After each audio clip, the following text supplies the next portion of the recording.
I am your host, Carrie Scollin, giving us different perspectives on where we are and where we want to go on our journey. Thanks for being here, and I look forward to spending some time with you. Hi, everyone. Welcome to another episode of the FoundHer series.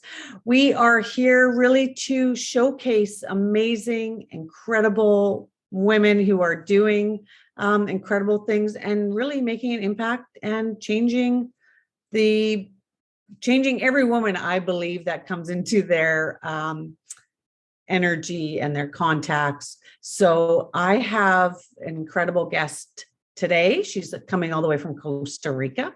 Her name is Krista Kokot, and she's a life coach, a people-pleasing life coach, and amazing at helping us to set boundaries, which I think there's a lot of us that need some help in this area. So Krista, thank you so much for joining us. And I can't wait to get in here. And I know there's going to be lots of nuggets dropped, and our casual conversation is the best way that I like to go about these things. So thank you for being here. Welcome. And thank if you want to, come on in and we can get going. I'd love to hear a little bit for our audience of your story, where you kind of came from, what got you doing what you're doing. And I just love that you're doing what fills you up, because that's to me what the next phase of my life is all about, is finding what that is that fills me up and then sharing, because I love to share. So welcome to the show. I'll let you take it away. Thank you. I really appreciate being on here. I love going on any kind of platform that I can kind of reach more women, reach more men, whoever it is that needs to hear, wisdom, because I like watching that. I like listening in. I like tuning into that kind of stuff. So, and I just truly believe that people's life experiences and what they walk through and how they learn to navigate it is truly where the wisdom comes in. Beautiful. And so I'm like, you can go to school till you're 90 and just not have the same experience as walking the earth and going through a certain, life experience for yourself. So, well, absolutely. That's what makes you so powerful in what you do, because you're in the moment. You're coming from a place of, you do know your experience. And I think that's what the beautiful part is we can use our experiences from what has worked for us, and then people can take it and use what they want and change it a bit. But it's so important for people to share their stories. Absolutely. Absolutely. And I started sharing mine about 8 years ago and was a nervous wreck to do it, because mine is quite, a lot of people have, layers and layers to their life story. And with mine, it is nothing, short of that. Yes. And I remember when I first started sharing it, and the very first time I actually went public with it, it was a live Facebook video. And I was applying to be on stage for this group. This lady had put out this contest, and you had to do a 3-minute story and share it on Facebook. And I'm like, I can do this, and I know I'm going to win. And this is a deep feeling I had. And I'm like, I know I'm going to win. And that scared the crap out of me, because I wanted it and I knew I'd win, but was I ready to start speaking the truth? Was I ready to share? Because I'd grown up in such a house that was like, you don't say this, you only say this, like people pleasing 101, codependency, and zero boundaries. We didn't even know what those words were. Self-care, what? And I know that even just that resonates with so many people, regardless of hearing my story. Right. People relate to people pleasing, codependency, no boundaries. Self-care is not something that you do. You take care of everybody else. Right. So no matter how my story unfolded, we all can relate. So many can relate to that. Yes. So absolutely. No matter, what your story is, there's some common threads that we all feel connected to one another. Yeah. That's like, okay, how did you get to that point? Yeah. And what made you do that? So. Well, and I love that. And that's to me, what these conversations are all about, because people may be in that people pleasing role and not really realize that that's what it is, because it's been their life. They've done it forever. They don't even acknowledge, like, wow, there could be a different way here. And I think I need to start taking a look at how much it's affecting me. Well, I think the key for that Carrie, is like really becoming aware of yourself. Like, are you feeling frustrated? Are you feeling resentful? Are you feeling bitter every time you say yes to something, but really you need no? You know, Yeah. there's all these different things that when you start to become aware of yourself, that's when you start to go, oh my gosh, I've been living in this people pleasing mode because it protected me for a long time. It Yeah. protects you for a long time. I was going to say, it's like survival, right? It's a survival mechanism. Absolutely. Yeah. Absolutely. And in my family, it was very much just say yes, because then the fighting wouldn't happen and then I wouldn't get grounded and then all the things, you know, so it was just like, just say yes, just do what you need to do, just walk on eggshells, just cater to dad. Because if you do that, then the peace will be there and we'll all be okay. Yeah. You know, and then that just carries on because it's in our cell level and we've done it at such a small age. And so, you know, it just kind of carried on. And then I got married when I was 21 and it carried into my husband where it's like, I'm just going to do whatever he needs me to do to keep peace. Yeah. You know, and then as I got older and I had my boys and I had kids at 23 and 25. And then I got older and I'm like, hey, wait a second, I'm unhappy. Like, why am I so unhappy? I can't seem to do enough for people. Yeah. I can't volunteer in every place because I was over volunteering. I was over yesing to all the friends and making, you know, cookies and, you know, school lunch things, you know, all the things. I was doing all the things and I'm like, I'm not happy. And yet everybody else seems to be okay. And I'm not. And that is when the big awareness kind of came for me when my kids were, you know, smaller. And I was like, something's going on here. And I'm feeling the need to help people to feel worthy. Right. Right. And do you think, like, because when I started to take a look at that too, I wondered if I was the only one putting all that pressure on me to do it. Right. Like, I thought Nobody else was. The right thing was to do that. And then it was like, I'm the only one that seems to be, I don't even know what the right word is. Nobody was putting that pressure on me is what I mean. No, me. No, absolutely. And the thing that got me too, that might resonate with some of you is if I would say, I would test the boundaries, you know, like someone would say, hey, can I leave my kids with you on Saturday? And I'm like, actually, you know what? I'm busy Saturday. And I would kind of test to see how the no felt. And if I got any type of pushback, if I got any type of, oh, I really don't have any other place, I'd be like, never mind, that's okay. You know what? Bring them on over. It's okay. Because I wasn't good with conflict. Most people aren't. I wasn't good with making somebody else upset. I didn't want to inconvenience anybody. I knew how to inconvenience myself. Yeah. I knew how to take care of myself and what that dance looked like. I didn't know how to take care of someone else's feelings that were upset. Right. You know, or I wasn't comfortable with that. Right. So I was like, yep, sure. You know what? Bring them over. Because that was easier. That was way easier in that way moment. Easier. Yep, yes. Way easier than dealing with them, the thought of them being upset. Yeah. And not so, so there was a lot of that happened at the beginning of my boundary setting as well, when I would say no to somebody or no thank you, or, you know, there's a lot of that just going, I have to disconnect from the outcome. I have to disconnect from the outcome. Yeah. Well, that's what I was going to go to next was, how do you even start to bring in some of that? Is it just the little steps, like you said? Like, absolutely. It's just small. It's small. So really with me, small. With me, it was literally like, I talk about this often, but it was with my husband, and he's a people person. Like, he could be with people 24/7, and the more people, the better. He could get up in the morning and be with people and go to bed and be with people.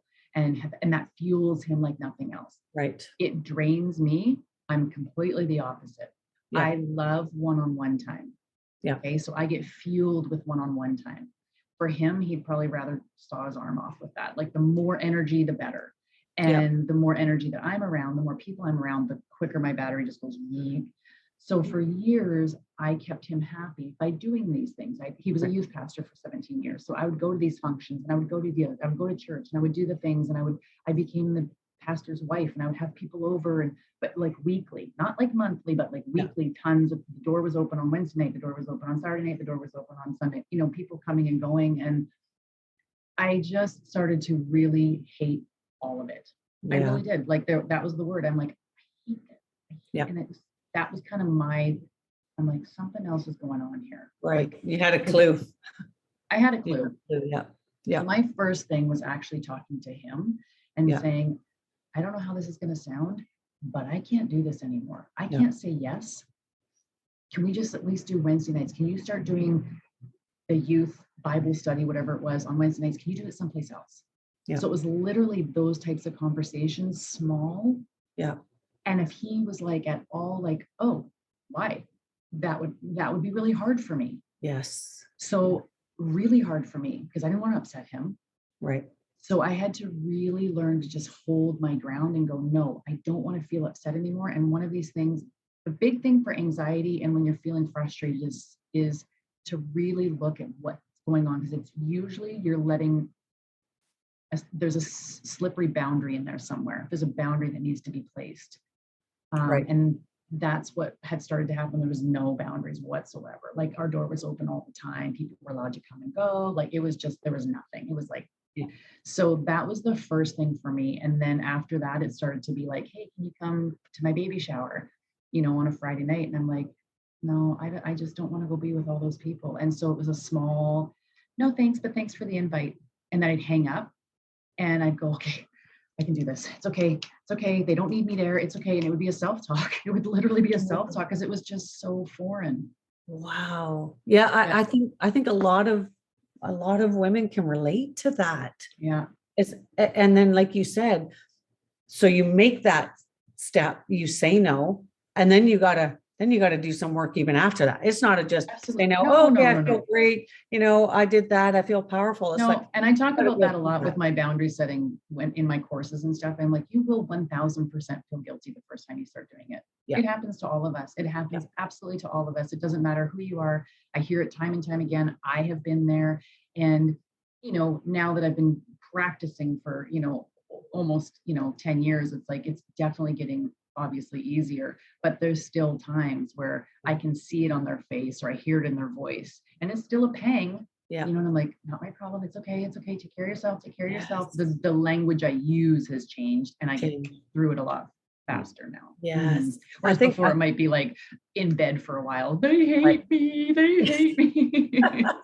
Well, we have such or I shouldn't say we, but I know that for me, that sense of disappointing somebody just was like, and people pleasing and we all have it. It's part, we want human connection. We all want to be liked. Like it's not, if someone says, I don't care if anyone likes me. I'm like, yes, you do. Like we all have it in us somewhere. Yeah, we're human. We're human. We love connecting with people. Yeah. And when someone's vulnerable with us, we're like, yes, you feel it and they're imperfect and all those things. And the part that I talk about and I teach and I coach with my clients and the ones that are drawn to me are the ones that are finding that their life is revolved around pleasing other people. Right. They have zero boundaries and they make sure everyone else is okay around them and they're the most unhappy. When you're finding your worth for helping people. So that was a shift that I had in mine as well, was like, I kept helping people because they needed me. And man, that need, it fueled me like crazy. Like I was the person to go to. Like Krista will say yes. And so the more that got out there, the more my ego loved it. Oh, that's a great point. Yeah, I just was fueled by this need of people wanting me. Yeah. And so that's why I also created drama. And that's why I also was Gossip Central. And, because I'm like, my ego needs all of this. Yes. Like this feels so good to be needed. And I feel worthy. And it was all external validation, right? It was just like, so it would ebb and flow. And when they needed me, man, did I feel good. But when no one did, I was low there because I didn't know how to give it to myself. Right. Oh, I didn't know how to give that. Is there a piece of control in that as well? 100%. When people need you. Yeah. Because we all want to control something in our lives to feel like it's not out of control. So absolutely. And that when I first started kind of doing this, people really diving into it. And one of my people pleasing that I had hired, our coach, she goes, that it's a bit manipulative, hey, to people please. And I'm like, pardon? And now I see the quotes everywhere, right? And I'm like, I hate to break it to you, sweetie, but it totally is. But we don't know we're doing it. We don't know. It's so subconscious. Yeah. It's just that was such a hard thing for me because that was some feedback that I got recently was you realize when you don't allow yourself to receive, it is a part of control. And I was like, oh, that hurt. Oh, I that hurt. know. I didn't I know that. know. I wasn't No, consciously trying to no. control that. But when you don't allow yourself to receive, it's like, oh, no, no, no. I do all the giving. No, no, no. You can, no, no, that doesn't work because now I'm not in control. I don't know how to handle that. And it Totally, was like, Carrie. That was a big one for me too. And I oh, realized what flipped for me with that aspect, because a lot of people pleasers, overgivers, we don't know how to receive because we're right. the ones in control. So we're like, no, we'll give. We know what we're doing. It's all part of that. Yeah. Was the shift that happened for me and made it, made me go, oh, was I'm robbing someone of blessing me. Yes. And the amount of blessing that I give to people now that I'm able to see it like that is like, wait, I don't want to rob them of that. If they want to give me $500, I'm going to let them. If they want to come clean my house, I'm going to let them. If they want to drop off dinner, I'm going to let them. Yes. I'm like, why would I rob them of that? Like, please, thank you. That again takes practice. And yes. again, And like all of this. oh, well, and I love that because I'm only saying women because that's where we're at. But again, it goes back to, as women, we want to help. We're not helping when we don't allow them to give to us. So like you said, it's a blessing for them. We know what it feels like. Yeah. And many of the women who are watching knows what it feels like to give, but we don't allow someone else to that opportunity to get that feeling from us. Well, and I made a decision. It was 6 years ago. I had a partial hysterectomy and I was going to be off for 6 weeks, not doing anything but healing up. And I remember laying there on the hospital bed going in, and I thought, there's going to be a lot of people reaching out, asking what they can do for me. I know this. I know my community. They're beautiful women. I know what's going to be happening. I got 2 grown boys and a husband. They're going to want to feed them. We're well liked. And so I thought, okay, Krista, this is your chance. You are going to say, yes, thank you. And I accept your help to every single message that comes through. That's it. So that's when it really, and it was only 6 years ago, you guys. I'm 49. Like, it wasn't like I started when I was 20. Like, it was a work in progress. Yeah. But I made a conscious effort laying there on that hospital bed going, you say yes and thank you to every single person that offers anything. Wow. Because my normal MO would be like, we got this. Thank you. Yeah. Yeah. We got this. Thank you. You don't want to put anybody out. Yeah. Don't want to put anybody out. Oh. So I woke up from my hysterectomy and it went great. And I opened up my messages and sure enough, can we bring food? Can I come clean your house? Are the boys okay? Do they need to come for supper? I'm like, yes, thank you. Yes, thank you. Yes, thank you. Yes, thank you. I'll be in my room with the door closed. Come into my house and do whatever the heck you want to. And so, but that's what I did. And it was a game changer for me. So it's just practice a little bit.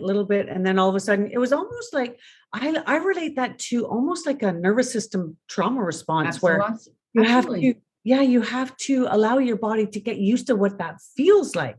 So just little bit. And then your body's not so resistant to it. And then what else it helped me do was ask for help. Yeah. That's a big one we don't do either. Yep. We got it. We got this. Yeah. And I don't care who you are, all women kind of get to that point of just like, we got this, especially if you're really independent. Yeah. And so, which is also another coping mechanism, but it's that allowed me to go, wait a second, asking for help is such a strength, like a sign of strength that I always saw it as a sign of weakness. So when I was able to switch that around through the thank yous and the acceptance of help, I was able to go, I need to, because I would be able to reach out to different coaches. I need help on my business. I need help, but personally, which they all go together, by the way, but my mind was able to differentiate. This is for my business that I need help, not me. This is, I'm hiring help to clean my house, not me. It's for my house, because I didn't want to ever put it back on me. And I think we talked about doing a disservice when we don't, but I found it was years and years ago, and I think I had my first experience of somebody putting a boundary on, and I was coming to visit, like coming into town. Hey, I'm going to be there. Can I come and stay at your place? I was in my early 20s, I think, and she said, no, you know what? We've had a lot of company lately, and we need a weekend without anybody. And I was just like, oh.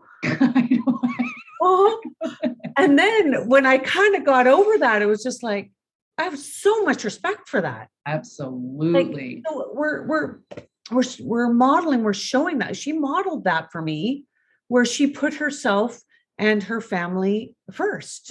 I'm Well, like, and the wow. thing is that the more you get boundaries and the more you find a voice and the more you start speaking up, you really do. When someone does it to you, you begin to just go, no problem. But Yeah. it does when you are still shaky in your own and someone does it to you, you're like, oh God. Yeah. So even now, like when people, I'll say certain things, hey, can you meet at 2? They're like, no, that doesn't work for me. I'm like, cool, let me know when. Like just nothing, it just, because I get it. Yeah. I get that now. I'm like, and when we first started doing boundaries, you guys, I do talk about this a lot. We tend to become boundary bullies. And the pendulum swings. We go from yes, yes, yes, yes, yes, I love everybody to I hate because you start to really see, you really do. You start to see how much you said yes and how much you put up with. Yeah. And how much you accepted into your life. And so we have to give ourselves grace, and then we find this balance in there. Yeah. And I've had numerous clients that they will work on the boundary, or they have been, and they almost can't find that middle ground now because now they have no friends. They don't go out of the house. They've said no to everything. And they're like, now I don't know where to go. And that's when you have to start saying yes again to what fuels you and you feel good about doing. And that takes practice. That takes practice. Like what you did before might not work now. Yeah. And going to that Friday night barbecue, might not be the thing that you go to anymore because that might just suck you dry. And you're like, I can't do it all the time, maybe once in a while. Yeah. So you really have to but you may have to go to it to be around those people to see that that's actually not what fuels you anymore. Right. You might have to go to that. And that is okay. That's okay. So to give our viewers something to take away, do you have something like where would they start? Is it just in that awareness, that recognizing that if it feels like an obligation, maybe you can take a second look at it? Or some of us don't even know where to start with that. Yeah. And I would say we do usually know where to start. We just don't want to acknowledge that. Oh, okay. Yeah. And I think for myself, I knew there were so many red flags in there that I was over. Check in with your physical body on how you physically feel when you're asked to do something, or when you're committing to do something, or when you feel like it can be as simple as a hug, someone giving you a hug, and maybe your stomach churns and your shoulders go up, and it's like, that's a boundary that's been crossed for you. Right. Depending on the person. Maybe someone asks you to go get groceries for them and you're like, I just don't have the time. I've had such a crazy week. I just want to have a morning to myself. Sure, I'll go do it. That's a red flag. So it's really becoming aware of, and I'm talking about a consistent thing. I'm not talking about the one-off that you do certain things, and cross those lines. I'm talking about the consistency of saying yes, the consistency of abandoning that inner voice that we all have within us saying, don't do it, or do that, and you don't, so it goes both ways. So I think the biggest thing that I did was I got quiet. And I got still, and I allowed the inside voice to come out, and we don't always want to hear it. And so we don't trust it because it's not something we want to hear. You really need to leave that job because it's not serving you and they are treating you like shit. Yeah. Well, I don't want to hear that because it's giving me, 30 grand a month and I'm not leaving. So we push it away. Yeah. You really need to get out of this relationship because it's sucking you dry. Well, no, I've been with them for 30 years. I'm not leaving. Boom. So we have this voice that comes inside, and we most of the time just don't want to hear what it has to say because it's going to be hard. It's not going to be the easy way because we've been living in our comfort zone for so long. We've been living in that survival mode for so long. That's what's comfortable. Yeah. That's what we know, whether it's drama, whether it's, I think for myself, I didn't know what peace was for the longest time, like an actual because my life was so chaotic that's where I found peace. Right. Oh, and I wrote tons of blogs about that of like, chaos was my peace. I knew how to manage chaos. Yes. And so, once I did my Enneagrams and I realized I was a 9 and I'm a peacekeeper, I was like, oh my gosh, no wonder I was like, trying to make sure everyone was okay around me because that was what I exude. But now it's like, I find peace within myself. And what does that look like? Right. Boundaries is number one self-care in my book. It's a number one self-care thing that we can do for ourselves Yeah. when we honor that voice. So saying all of this, I would say the number one thing was to, whether you do something about it or not, is really become aware of what that voice is saying. Right. Yeah. If you get asked to do something or not do something or whatever it is, it's like, pay attention to what your body does. Pay attention to, if you get an upset stomach, do you get shoulders that come up? Do you get the hair on the back of your neck? Like something, our body won't lie. Yeah. Our mind does. Yes. Our mind can convince us of a lot of things, but our bodies will not lie. Sometimes it's hips that ache, knees, like something's going on within our body when something's not right. And I think it's also important to see what that relationship is and how important it is to you, because if you let those resentments build up, that relationship is eventually going to leave. So if it's somebody that is really important to you, you start making those changes subtly for yourself. It doesn't have to be this big announcement that you're putting a boundary in and I'm not accepting this anymore. It can just be something that you do yourself. But it's also, I think, really important to recognize that you're giving them an opportunity that you don't know how they're going to react either. They might be relieved too. They may be respectful, like my friend. I was like, wow, I hugely respect that you did that. Yeah, it hurt my pride a little bit. It hurt my ego that, you didn't want to see me, but I get it. Like looking back at that. And that was a gift that she gave me by doing that.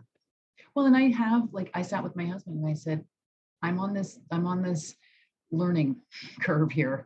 Yeah. And I don't know what this looks like, babe, but I love you. And I just need you to know that I'm going to be saying no. I had to couch it. For me, that worked in our relationship. Yeah. And there's still moments now, years later, I go, oh, okay, we have a tough conversation coming up and I'm not sure how to do this. And I've said it with my boys. And so I'll say it with my good friends too. I'll say, hey, do you have, a second? I have some stuff I want to talk to you about. And I don't know how this is going to sound, but I need to get off my chest because I value our friendship. Exactly. Yes. And so I need to do this. So there's a lot of couching that can be done as well, like prep that can be done if you choose to, and you're right. Sometimes it can just be you making the small changes within yourself and people will notice. Right. And that's what I talk about too, is as you change, you either get people that are like, I love this person, or you get the ones that's like, she's no longer fitting me. I'm out. Well, that's right. Because it's usually the relationship is, what are we getting from it? Yep. What's in it for me? What's in it for me? And when you can take a little bit of a step back on that. Yeah. Oh, everybody benefits, in my opinion. And if they choose to not, and they choose to leave, well, that's a benefit for them too, because they'll find someone else who's going to do that for them. Absolutely. Right? And then we have room in our world for someone else. Right. So yes. And I think, I can't remember if we talked about this before we came on, or if it was in the beginning of the conversation. But I think a big important piece of it was the self-compassion for us as we're learning this and going through it. And there may be days where we beat ourselves up, but the more you do the work, the quicker we can not even get out of it, but recognize it for what it is. Oh, okay. I feel a little bit bad for doing that. I'm going to let myself feel that way for a little bit. And then I'm going to realize, but that was the best thing for me. Absolutely. And we talked about it before we jumped on, because I talked about how when I started my inner child healing, which was this work of seeing myself as a little girl, I'm like, I would never talk to a child the way I talk to myself. And I know this goes for many of us. And so now when I do quote unquote mess up, or I take a few steps back, or I maybe react a certain way, coming in with it's okay, sweetie. Literally, this is how I talk to myself. I'll go, it's okay, sweetie. You know what? You were heated. It's okay. it happens to all of us. Don't worry about it. Let's just move through this. I love you. You are still enough. You're still beautiful. You're still worthy. Let's move on. Do you need to go apologize? Do we need to apologize?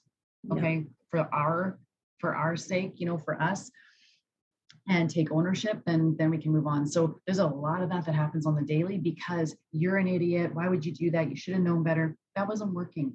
Yeah. And nor does it work. It doesn't. No matter if it's you can't lose weight.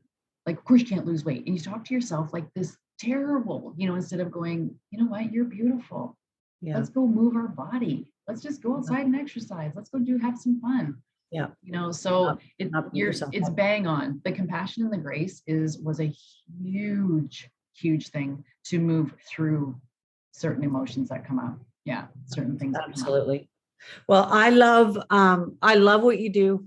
You're making the world a better place. Thank you. I appreciate all that you offer.